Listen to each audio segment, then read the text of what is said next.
সুপ্রিয় শিক্ষার্থীবৃন্দ, কেমন আছো তোমরা? আশা করি আল্লাহর অশেষ রহমতে সবাই ভালো আছো, নিরাপদে আছো। আর কয়েকদিন পরেই পবিত্র ঈদুল আজহা মুসলিম উম্মার জন্য একটি গুরুত্বপূর্ণ দিন। এই দিন আমাদেরকে ত্যাগের মহিমায় মহিমান্বিত হওয়ার শিক্ষা প্রদান করে। এই দিনের তাৎপর্য যদি আমরা ধারণ করি, তাহলে আমরা আমাদের ত্যাগের মহিমায় মহিমান্বিত হতে পারব, আমরা আল্লাহর সন্তুষ্টি অর্জন করতে পারব। কুরবানি এটি কিন্তু বাধ্যবাধকতার বিষয় নয়, এটি হচ্ছে আল্লাহর হুকুম। আল্লাহ বলেছেন যে তোমরা তোমাদের সবচেয়ে প্রিয় বস্তু ত্যাগ করার মানসিকতা অর্জন করো। এই জন্যই হযরত ইব্রাহিম আলাইহিস সালামের প্রতি আল্লাহর ফরমান ছিল যে তুমি তোমার সবচেয়ে প্রিয় বস্তুটি কুরবানি করো। হযরত ইব্রাহিম আলাইহিস সালাম দেখেছিলেন এই পৃথিবীতে তার সবচেয়ে প্রিয় বস্তু, তার কলিজার টুকরা হযরত ইসমাইল আলাইহিস সালাম। যেহেতু এটা ছিল আল্লাহর ফরমান, আল্লাহর নির্দেশ, সেহেতু তিনি হযরত ইসমাইল আলাইহিস সালামকে কুরবানি করার জন্য প্রস্তুত হয়েছিলেন। পবিত্র ঈদুল আজহার কুরবানি শুধুমাত্র যে পশু কুরবানি করে মাংস খাওয়া, মাংস বিতরণ করা, এটি কিন্তু আমাদের শিক্ষা দেয় না। আমাদেরকে এটি শিক্ষা দেয় যে কুরবানির মাধ্যমে আমাদের প্রিয় বস্তুকে আমরা যদি আত্মত্যাগ করতে পারি, তাহলে সেটি হচ্ছে সবচেয়ে বড় সার্থকতা। একটি বিষয় আমাদেরকে খেয়াল রাখা উচিত, আল্লাহ রাব্বুল আলামিন এই পবিত্র ঈদুল আজহার মাধ্যমে উনি বলেছেন যে আমাদের প্রিয় বস্তুকে আমরা যদি কুরবানি করতে পারি, তাহলে সেটাই হবে এই কুরবানির মূল সার্থকতা। অর্থাৎ আমাদের কারো কারো প্রিয় বস্তু আমাদের টাকা পয়সা, কারো কারো প্রিয় বস্তু আমাদের ধন দৌলত, কারো কারো প্রিয় বস্তু আমাদের প্রভাব প্রতিপত্তি, আমাদের মর্যাদা, আমাদের ঐশ্বর্য। এগুলোকে যদি আমরা ত্যাগ করে এক আল্লাহ রাব্বুল আলামিনের নির্দেশিত পথে আমরা আমাদের জীবনকে পরিচালিত করতে পারি, তাহলে সেটি হবে এই পবিত্র ঈদুল আজহার প্রধান শিক্ষা। প্রিয় শিক্ষার্থীবৃন্দ, আসো আমরা সবাই মিলে এই পবিত্র ঈদুল আজহার কুরবানির যে তাৎপর্য, সেটা আমরা নিজেরা নিজেদের অন্তরে লালন করি, ধারণ করি, এবং আমরা আমাদের প্রতিটি কাজে যেন এই আত্মত্যাগের মহিমায় আমাদেরকে মহিমান্বিত করতে পারি। প্রতিটি কাজে আমরা আত্মত্যাগের যে শিক্ষা, সেটিকে কাজে লাগাতে পারি, এই আশা ব্যক্ত রেখে ঈদুল আজহার শুভেচ্ছা ও অভিনন্দন জানিয়ে শুরু করছি আজকের অনলাইন ক্লাস। আজকে আমি বিবিএ অনার্স থার্ড ইয়ারে ফিনান্সিয়াল ম্যানেজমেন্ট বিষয়ের সেকেন্ড চ্যাপ্টার অর্থাৎ capital budgeting and risk analysis নিয়ে আলোচনা করব। আজকের পাঠ শেষে প্রিয় শিক্ষার্থীবৃন্দ, তোমরা যে বিষয়গুলো জানতে পারবে বা ব্যাখ্যা করতে পারবে, techniques for incorporating risk in capital budgeting. চলে যাই আমাদের মূল আলোচনা, ক্যাপিটাল বাজেটিং এন্ড রিস্ক অ্যানালিসিসে। আজকে আমরা দেখব যে techniques for incorporating risk in capital budgeting, অর্থাৎ ক্যাপিটাল বাজেটিং এর ক্ষেত্রে রিস্ক ইনকর্পোরেট করতে হলে কি কি ধরনের টেকনিক্স অবলম্বন করতে হবে। আমরা সাধারণত যে সকল টেকনিক অ্যাপ্লাই করে থাকি সেগুলো হচ্ছে probability and expected values, risk adjusted rate of returns, sensitivity analysis, simulation, certainty equivalent, standard deviation, decision tree, game theory, payback period, scenario analysis, DCM, break-even analysis, and utility theory. এই টেকনিকগুলোর যে কোনো একটি বা একাধিক টেকনিক একত্রে apply করে রিস্কটাকে কি করা হয়, ইনকর্পোরেট করা হয় ক্যাপিটাল বাজেটিং ডিসিশনের ক্ষেত্রে। তো আমরা প্রথমেই দেখব probability and expected values technique নিয়ে, যে পদ্ধতিতে প্রকল্প থেকে প্রাপ্য নগদ প্রবাহের সম্ভাবনা বিন্যাসের প্রত্যাশিত মূল্য ও নগদ প্রবাহের পরিমিত ব্যবধানের ভিত্তিতে প্রকল্প মূল্যায়ন করা হয়ে থাকে, তাকেই এই প্রবাবিলিটি ডিস্ট্রিবিউশন অ্যাপ্রোচ বা probability and expected value technique বলা হয়। প্রথমে আমরা এক্ষেত্রে যে জিনিসটি আমরা জানবো সেটা হচ্ছে প্রবাবিলিটি বলতে আসলে আমরা কি বুঝি। প্রবাবিলিটি হচ্ছে assumptions about the future courses of action, or আমরা এটাকে বলতে পারি it is the desire or likelihood of an individual that may occur or that may happen. অর্থাৎ যে একজন ব্যক্তি তার ডিজায়ারটা কি, কোনো একটা বিষয় সম্পর্কে সে কি ধরনের ডিজায়ার করছে সেটির যে ইন্ডেক্স সেটি হচ্ছে আমাদের প্রবাবিলিটি। তো আমরা এখানে একটি জিনিস খেয়াল করব, সেটা হচ্ছে যে এই প্রবাবিলিটি মান কখনোই লেস দ্যান 0 এবং মোর দ্যান 1 হয়, অর্থাৎ এটা অবশ্যই 0 এবং 1 এর মধ্যে থাকে। যেমন অ্যাজ ফর এক্সাম্পল, যে আমরা যদি একটি কয়েন টস করি, তাহলে কয়েন টস করলে কয়েনের দুটি দিক থাকে, একটা হচ্ছে হেড আর একটা হচ্ছে টেইল। এখন হেড যদি আসে তাহলে টেইল অবশ্যই আসবে না, আবার টেইল যদি আসে তাহলে হেড আসবে না। তো তাহলে এই ক্ষেত্রে কিন্তু এরকম হবে না যে কোনটাই আসবে, কাজেই এটা কিন্তু লেস দেন 0 হতে পারে। যেমন আমি হেড ডিজায়ার করলাম, হেড আসলো না, টেইল আসলো, তাহলে এই ক্ষেত্রে আমার কি হতে পারে, প্রবাবিলিটি 0 হতে পারে, কিন্তু এটা কিন্তু লেস দেন 0 হবে না, আর এটা মোর দেন 0 হবে, তার মানে এটা অবশ্যই 0 থেকে 1 এর মধ্যে থাকবে। এখন কথা হচ্ছে যে এই প্রবাবিলিটি ডিস্ট্রিবিউশনের মাধ্যমে আমরা যদি এক্সপেক্টেড রিটার্ন নির্ণয় করতে চাই তাহলে আমরা কিভাবে করব? তো এখানে একটি জিনিস আমাদের মাথায় রাখতে হবে যে এই প্রবাবিলিটি এটি অঙ্কে যদি দেয়া থাকে তাহলে সেই ক্ষেত্রে যে প্রবাবিলিটি দেয়া আছে সেটা দিয়ে আমরা কি করব, এক্সপেক্টেড রিটার্ন অঙ্কে যেটা যে রিটার্ন অঙ্কে দেয়া আছে সেই রিটার্নকে প্রবাবিলিটির সাথে গুণ করে আমরা এক্সপেক্টেড রিটার্ন নির্ণয় করতে পারবো। এই ক্ষেত্রে একটি বিষয় তোমাদের জন্য জরুরি, সেটা হচ্ছে যে এই যে প্রবাবিলিটি যদি না দেয়া থাকে অঙ্কে তাহলে কিভাবে আমরা প্রবাবিলিটি বের করব। তাহলে সেই ক্ষেত্রে আমাদের প্রত্যেকটা ইভেন্টের জন্য, অর্থাৎ যতগুলো ইভেন্ট দেওয়া আছে ইকুয়ালি লাইকলি ধরে, প্রত্যেকটা সমান ধরে আমাদেরকে প্রবাবিলিটি ডিস্ট্রিবিউশন করতে হবে। টোটাল প্রবাবিলিটি কে 1 ধরবো, এবং সেই ক্ষেত্রে যদি এরকম হয় যে দুটি ইভেন্ট আছে তাহলে সেই ক্ষেত্রে একটা প্রবাবিলিটি 0.5 আর একটা প্রবাবিলিটি 0.5 হবে, আর তিনটি থাকলে 0.33 করে একটাকে 0.34 হবে, তাহলে টোটাল 100 বা 1 হবে। যত বেশি আমরা অ্যাকুরেটলি প্রবাবিলিটি নির্ধারণ করতে পারবো, এক্সপেক্টেড রিটার্ন অ্যাকুরেট হওয়ার সম্ভাবনা তত বেশি হবে। এবার আমরা দেখব risk adjusted discount rate approach নিয়ে।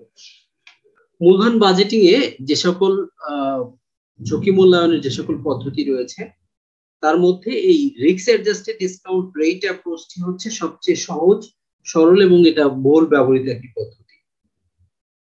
তো এই যে পদ্ধতি, এই পদ্ধতি তে দেখা যায় যে প্রকল্পের ঝুঁকি বৃদ্ধির সাথে সাথে অধিক হারে নগদ প্রবাহ আশা করা হয়। এই ক্ষেত্রে কি করা হয় যে এই বাট্টার হার হ্রাস বৃদ্ধি করে তারপর কি করা হয় যে প্রকল্পের ইনফ্লো প্রাক্কলন করা হয়ে থাকে, প্রকৃত ইনফ্লো। আর অপেক্ষাকৃত বেশি ঝুঁকিপূর্ণ বিনিয়োগের জন্য সাধারণত উচ্চ হারে এবং কম ঝুঁকিপূর্ণ বিনিয়োগের জন্য অপেক্ষাকৃত কম হারে ক্যাশ ফ্লোকে কি করা হয়, বাট্টা করা হয়। অর্থাৎ ঝুঁকি যত বেশি থাকবে রিস্ক অ্যাডজাস্টেড ডিসকাউন্ট রেটের পরিমাণটা তত বেশি ধরতে হবে, আর ঝুঁকি যত কম থাকবে তত রিস্ক অ্যাডজাস্টেড ডিসকাউন্ট রেটটা তত কম ধরতে হবে। তো এই ক্ষেত্রে মূল যে বিষয়টা সেটা হচ্ছে যে অঙ্কে যে ডিসকাউন্ট রেট দেয়া থাকে সেই ডিসকাউন্ট রেটকে কি করা হয়, রিস্ক অ্যাডজাস্ট করে অ্যাডজাস্টেড ডিসকাউন্ট রেট নির্ণয় করা হয়ে থাকে, যাতে ক্যাশ ফ্লোটা রিস্ক ফ্রি হয়। তো এই রিস্ক অ্যাডজাস্টেড ডিসকাউন্ট রেট আমরা কিভাবে নির্ণয় করব? আমরা যদি রিস্ক ফ্রি রেটের সাথে রিস্ক প্রিমিয়াম আমরা যোগ করি তাহলে আমরা কি পাবো, রিস্ক অ্যাডজাস্টেড ডিসকাউন্ট রেট আমরা পাবো। তো এখন কথা হচ্ছে রিস্ক প্রিমিয়াম বলতে আমরা কি বুঝি, যেটা আমরা আগেও শিখেছিলাম যে রিস্ক প্রিমিয়াম হচ্ছে অতিরিক্ত রিস্ক নেওয়ার কারণে যে অতিরিক্ত আয়ের সম্ভাবনা বা অতিরিক্ত আয় হচ্ছে সেটি হচ্ছে রিস্ক প্রিমিয়াম। তো এই রিস্ক প্রিমিয়ামটা যদি আমরা রিস্ক ফ্রি রেটের সাথে যোগ করি তাহলে আমরা কি পেয়ে যাব, রিস্ক অ্যাডজাস্টেড ডিসকাউন্ট রেট পেয়ে যাব। আর একটি প্রজেক্টে যত বেশি রিস্ক প্রিমিয়াম থাকবে ওই প্রজেক্টের রিস্ক লেভেলটাও কিন্তু তত কি হবে, বেশি হবে। আমরা জানি হাই রিস্ক হাই গেইন। এবার আমরা দেখি যে রিস্ক অ্যাডজাস্টেড ডিসকাউন্ট রেটটাকে আমরা সূত্রের সাহায্যে কিভাবে নির্ণয় করতে পারি। অর্থাৎ রিস্ক ফ্রি রেট এর সাথে আমাদের যোগ করতে হবে রিস্ক ফ্যাক্টর বা আর আই ইন্টু, বা এটাকে বিটা কোএফিশিয়েন্ট বলা যেতে পারে, ইন্টু কে ও মাইনাস আর এফ। কে হচ্ছে যেটা মার্কেট রিটার্ন, যেটা মার্কেট রেট অফ রিটার্ন, সেটা হচ্ছে কেও, আর আর এফ হচ্ছে risk free rate of return. তো মার্কেট রিটার্ন থেকে যদি আমরা risk free rate of return বাদ দিই তাহলে আমরা কি পাই, রিস্ক প্রিমিয়াম পাই, এবং তার সাথে যদি আমরা রিস্কটাকে মাল্টিপ্লাই করি তাহলে এটা রিস্ক ফ্রি হয়ে যায়, এবং তার সাথে যদি আমরা রিস্ক ফ্রি রেটটাকে যোগ করি তাহলে আমরা কিন্তু কি পেয়ে যাই, রিস্ক অ্যাডজাস্টেড ডিসকাউন্ট রেট পেয়ে যাই। যদি অঙ্কে রিস্ক অ্যাডজাস্টেড ডিসকাউন্ট রেট দেয়া থাকে তাহলে সেই ক্ষেত্রে আমরা তার সাহায্যে কিভাবে এনপিভি করব সেটি এখানে দেখো দেয়া আছে। আমরা নেট ক্যাশ ফ্লো যেটা আছে সেটাকে আমরা 1 প্লাস কে, অর্থাৎ discount risk adjusted discount rate যেটা আছে এটা দিয়ে ভাগ করব, 1 প্লাস কে এর উপর হচ্ছে পাওয়ার এন, অর্থাৎ যত বছরে থাকবে তত দিয়ে আমরা ভাগ করে নিব, তাহলে আমরা কি পেয়ে যাব, এনপিভি পেয়ে যাব। এবং এই ক্ষেত্রে যেটা এনপিভি বেশি হবে সেই প্রজেক্টটা আমরা গ্রহণ করব। রিস্ক অ্যাডজাস্টেড ডিসকাউন্ট রেটের কিছু সুবিধা অসুবিধা রয়েছে যেগুলো তোমরা দেখে নিও। আমরা আগে বলেছিলাম যে রিস্ক অ্যাডজাস্টেড ডিসকাউন্ট রেট এটা অত্যন্ত সহজ সরল এবং সহজ, এটা যে কেউ কিন্তু বুঝতে পারে।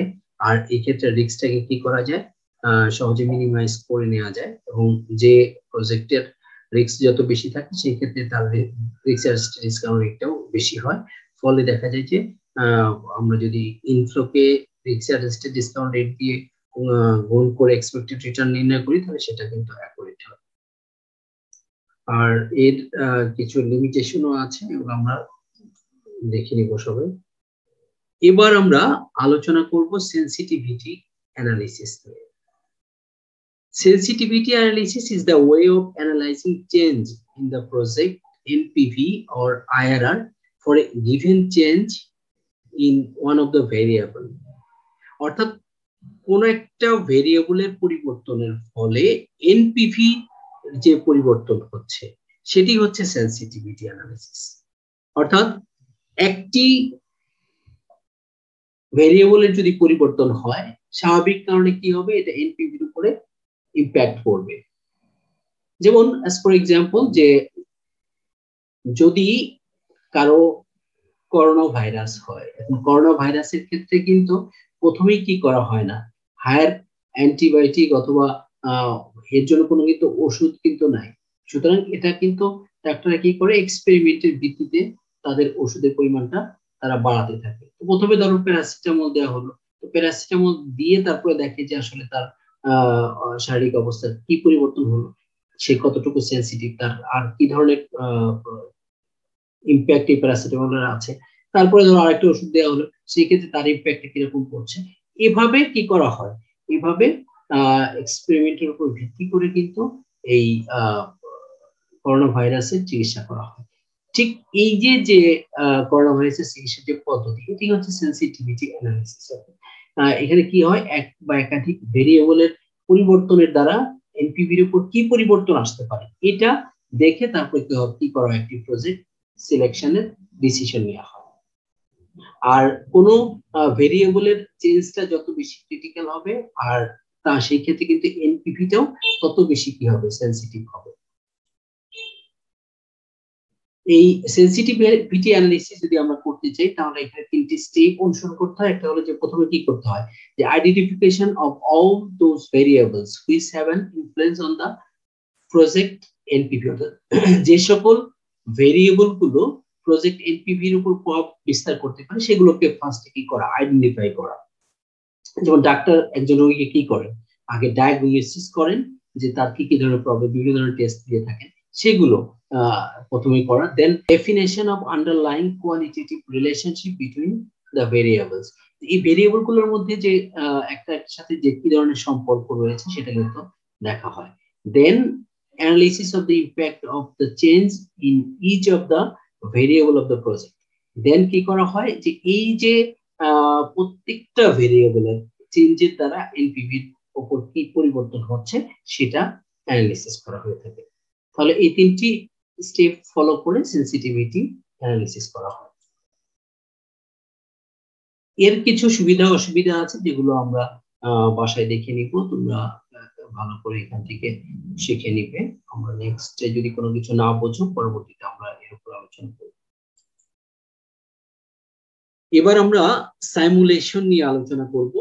Simulation is a statistically based behavioral approach that applies predetermined probability distribution and random numbers to estimate risky outcomes. এটা হচ্ছে একটা statistical method যেটা কোন একটি সিচুয়েশনের বিহেভিয়ারাল অ্যাপ্রোচ অনুযায়ী তাদের probability distribution আছে সেটাকে র্যান্ডম নাম্বার টেবিলের সাহায্যে অ্যাপ্লাই করে তারপর কি করা হয়, কোনটি রিস্কি আউটকাম কোনটি কম রিস্কি সেটা নির্ণয় করা হয়ে থাকে।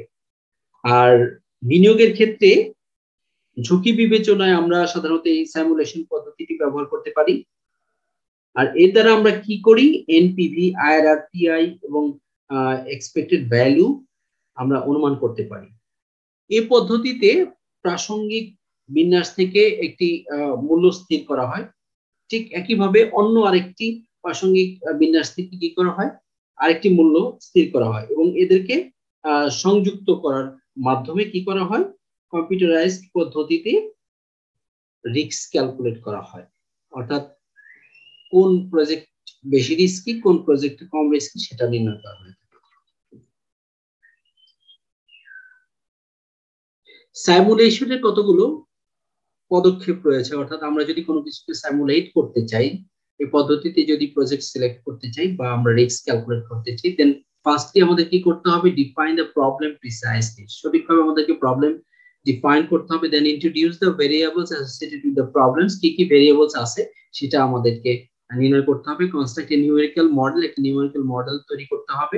দেন set up possible courses of action for testing, কি কি ধরনের কিভাবে টেস্ট করা যায়, পসিবল কোর্স অফ অ্যাকশন কি নেওয়া যেতে পারে সেটা সেট আপ করা হয়। Run the experiment, then experiment করা হয়ে থাকে। Then consider the result and possibilities to modify the model of or change data in course. অর্থাৎ যে consider the result and possibilities to modify the model, এই result এক্সপেরিমেন্টের রেজাল্টটা এটা কি করা হয়, এটাকে মডিফাই করে কিভাবে মডেলকে চেঞ্জ করে তারপরে ব্যবহার করা যায়, কিভাবে সিদ্ধান্ত নেওয়া যায় সেটা এই ক্ষেত্রে করা হয়ে থাকে।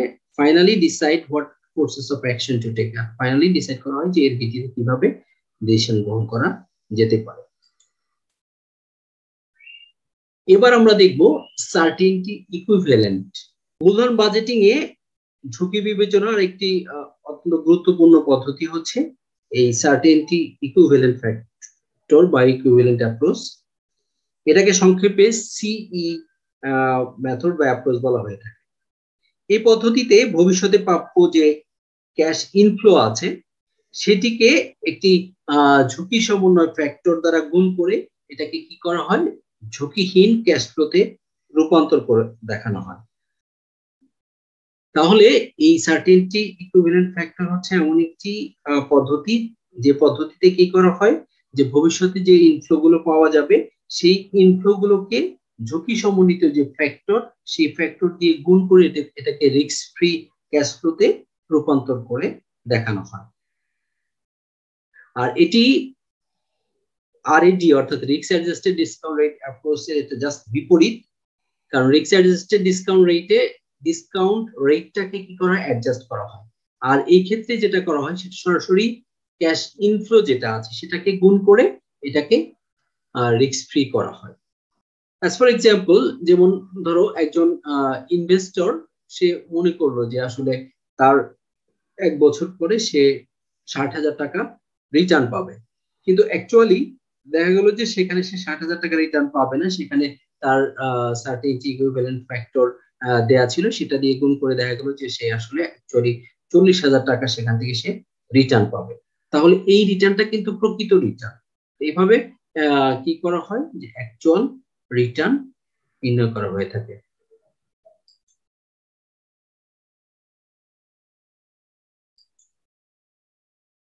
সার্টেনটি ইকুইভ্যালেন্ট ফ্যাক্টর এটা যদি অঙ্কে দেয়া না থাকে তাহলে আমরা কিভাবে এটা নির্ণয় করব? সার্টেন নিট ক্যাশ ফ্লোকে আমরা যদি রিস্কি নিট ক্যাশ ফ্লো দিয়ে যদি ভাগ করি তাহলে আমরা কি পেয়ে যাই, সার্টেনটি ইকুইভ্যালেন্ট ফ্যাক্টর পেয়ে যাই। তাহলে এই ফ্যাক্টর দিয়ে যদি ইনফ্লো কি গুণ করা হয় তাহলে এটা রিস্ক ফ্রি হয়ে যায়। তাহলে এর সাহায্যে যদি আমরা এনপিভি করি তাহলে সেই এনপিভি হবে অ্যাকুরেট এনপিভি। এবার আমরা দেখবো standard deviation and variance. Standard deviation and variance এটা other method of calculating risk, অর্থাৎ রিস্ক ক্যালকুলেটের জন্য আমরা ব্যবহার করে থাকি। যদি ইন্ডিভিজুয়াল প্রজেক্ট হয় সেই ক্ষেত্রে ইন্ডিভিজুয়াল প্রজেক্টের ক্ষেত্রে আমরা সাধারণত স্ট্যান্ডার্ড ডেভিয়েশন এবং ভেরিয়েন্সের মাধ্যমে রিস্ক ক্যালকুলেট করি।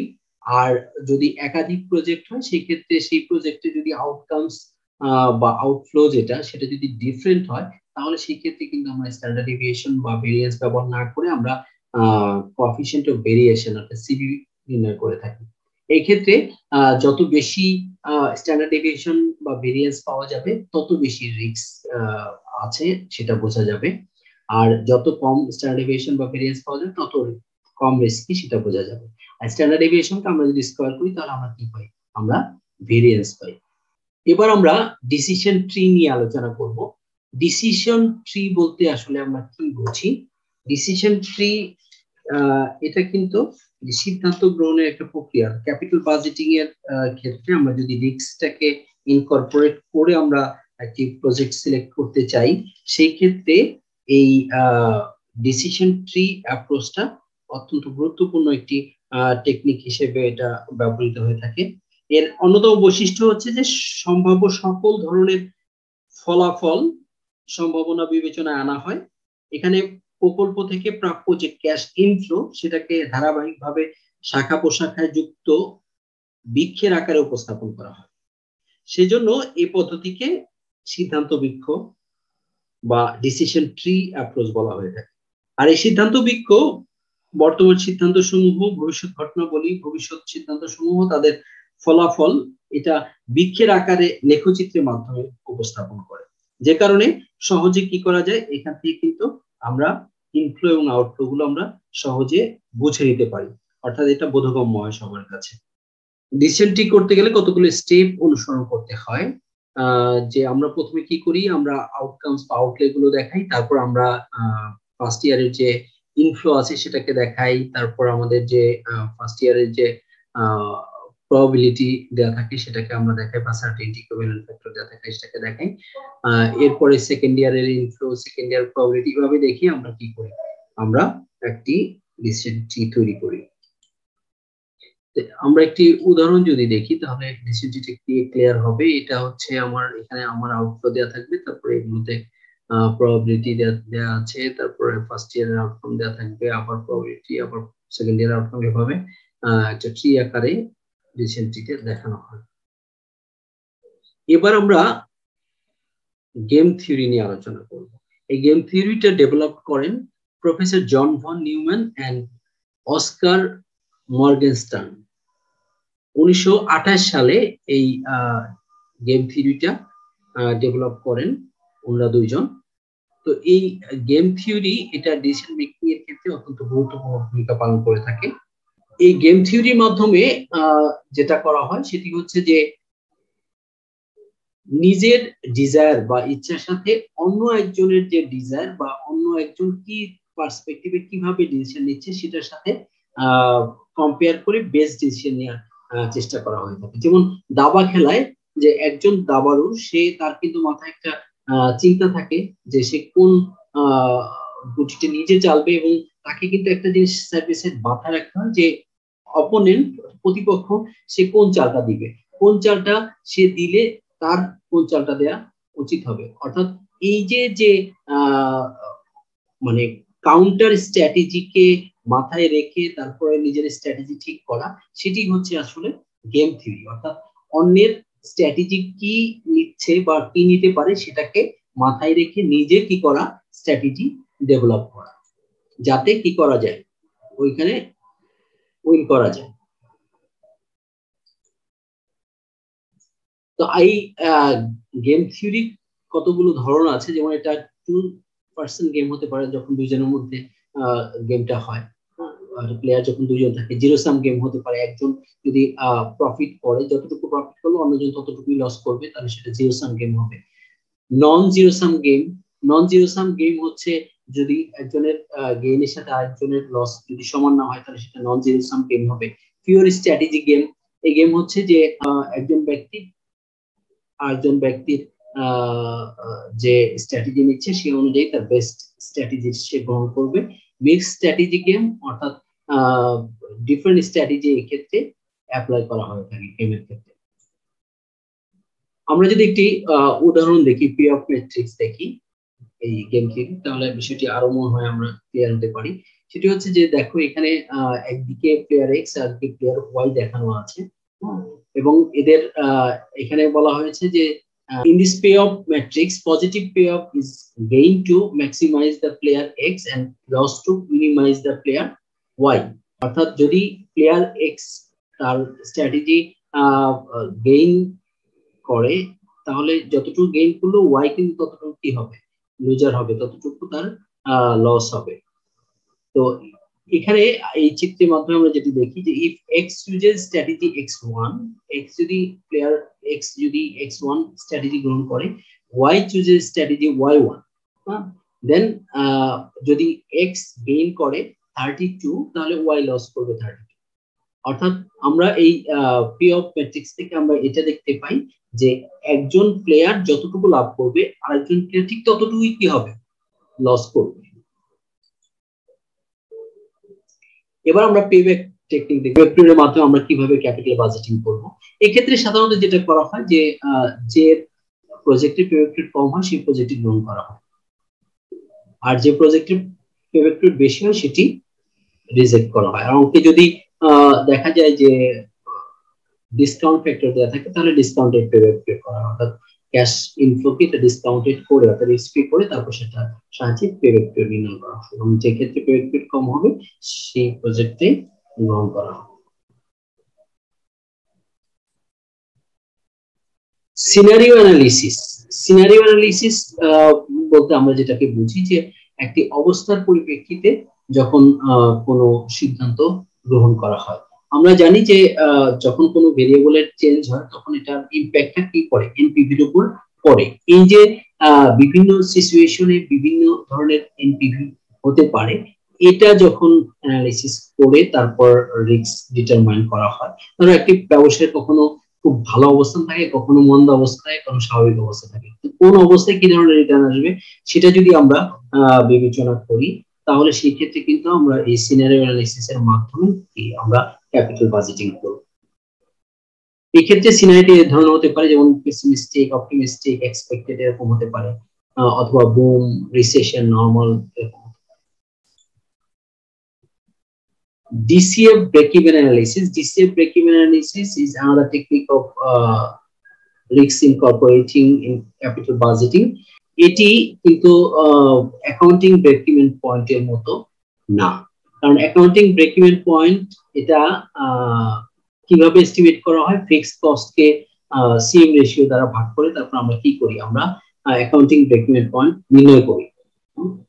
আর এই ক্ষেত্রে কিন্তু শুধুমাত্র যে ক্যাশ রিলেটেড বিষয়গুলো আসে, কিন্তু নন ক্যাশ কস্ট গুলো কিন্তু এই ক্ষেত্রে অন্তর্ভুক্ত হয় না। বাট এই ডিসিএফ ব্রেক ইভেন অ্যানালিসিস এর ক্ষেত্রে ক্যাশ এবং নন ক্যাশ কস্ট যেগুলো আছে, যেমন ডেপ্রিসিয়েশন, এগুলো কিন্তু অন্তর্ভুক্ত করা হয়ে থাকে। এটি সেনসিটিভিটি অ্যানালিসিস থেকে ডিফারেন্ট, কারণ হচ্ছে সেনসিটিভিটি অ্যানালিসিসে সাধারণত এরকম দেখা হয় যে যদি if volume of price or cost changes then what will be the impact on NPV, আর এক্ষেত্রে যদি এভাবে যদি ডিফারেন্টলি এটা চিন্তা করা হয় প্রশ্নটা এভাবে যে how much lower can the sales volume become before the project outcomes unprofitable, অর্থাৎ আনপ্রফিটেবল হওয়ার আগে প্রজেক্টের আউটকামসটা কি রকম সেটা কিন্তু এখানে চিন্তা করা হয় এই ডিসিএফ ব্রেক ইভেন পয়েন্টের ক্ষেত্রে। অর্থাৎ প্রফিট থেকে আনপ্রফিটেবলে যাওয়ার আগে যে সিচুয়েশনটা থাকে সেটি হচ্ছে আসলে ব্রেক ইভেন সিচুয়েশন। তো এই ব্রেক ইভেন সিচুয়েশনের পরে দেখা যায় যে রিস্ক বেড়ে যায় এই প্রতিষ্ঠানের। তো এই ক্ষেত্রে কোন ক্ষেত্রে ব্রেক ইভেন পয়েন্টটা কোন প্রজেক্টের কেমন সেটা দেখে তারপরে কি করা হয়, প্রজেক্টের রিস্কটাকে ক্যালকুলেট করা হয়। এবার লাস্ট অফ অল আমরা যেটি দেখবো সেটা হচ্ছে utility theory in capital budgeting. Utility theory এটার উদ্দেশ্য হচ্ছে যে ক্যাপিটাল বাজেটিং এ যে ডিসিশন নেওয়া হয় সেই ক্ষেত্রে রিস্কটাকে প্রেফারেন্সে রেখে কিভাবে এটাকে ইনকর্পোরেট করা হয় সেটা দেখা। As regard the attitude of the individual investor toward risk, they can be classified in three categories. এখানে একজন ইন্ডিভিজুয়ালকে তার অ্যাটিটিউডের ভিত্তিতে তিন ধরনের ক্যাটাগরিজে তাদেরকে ভাগ করা হয়েছে। কারণ একজন ইন্ডিভিজুয়াল তার অ্যাটিটিউড কিন্তু রিস্ক সম্পর্কে বিভিন্ন ধরনের হয়। কেউ কেউ রিস্ক গ্রহণ করতে চায়, কেউ কেউ অ্যাভয়েড করতে চায়, কেউ কেউ বিষয়ে নিউট্রাল থাকে, যে গ্রহণ করলো কিছু লাভ হলো কিছু লস হলো সে বিষয়ে তারা বিভিন্ন ধরনের হয়ে থাকে। তো কাজেই এই একজন ইন্ডিভিজুয়ালের তার অ্যাটিটিউডের রিস্ক গ্রহণের অ্যাটিটিউডের উপর ভিত্তি করে ইন্ডিভিজুয়ালদেরকে তিন ধরনের বা তিনটি ক্যাটাগরিজে ভাগ করা হয়েছে। একটা রিস্ক অ্যাভার্স, যারা রিস্ক নিতে চায় না, তারা রিস্ক নিউট্রাল, যারা রিস্ক নিতে চায় অর্থাৎ রিস্ক নিবে না বা বেশি নিবে না কম নিবে এই বিষয়ে তাদের মাথা ব্যথা নেই, সেটা নিউট্রাল থাকে তারা। আর একটা হচ্ছে যে রিস্ক সিকিং, যারা রিস্ক বেশি নিতে চায়, বেশি গেইন করতে চায়। Individual are really risk averse and demonstrate a decreasing marginal utility for the mass money function. অর্থাৎ এখানে সাধারণত ধরা হয় যে ইন্ডিভিজুয়াল একজন মানুষের প্রকৃতি এরকম যে তারা কম রিস্ক নিতে চায়, রিস্ক থেকে অ্যাভয়েড করতে চায়। আর এই রিস্ক অ্যাভয়েড করার কারণে এই তার যে মার্জিনাল ইউটিলিটি সেটা কিন্তু ডিক্রিজ হতে থাকে, অর্থাৎ তার মানে অর্থের উপযোগিতা যেটা সেটা তার কাছে কিন্তু কমতে থাকে। তো এই ইউটিলিটি থিওরির কিছু কি আছে, সুবিধা অসুবিধা আছে, এগুলো আমরা দেখে নিব। তো আজকের আলোচনা এই পর্যন্তই। তোমাদের যদি কোনো সমস্যা থাকে তাহলে অবশ্যই তোমরা কমেন্ট বক্সে কমেন্ট করে জানাবে। পরবর্তী ক্লাসে আবার তোমাদের সাথে দেখা হবে। সে পর্যন্ত সবাই ভালো থাকো, সুস্থ থাকো। আল্লাহ হাফেজ।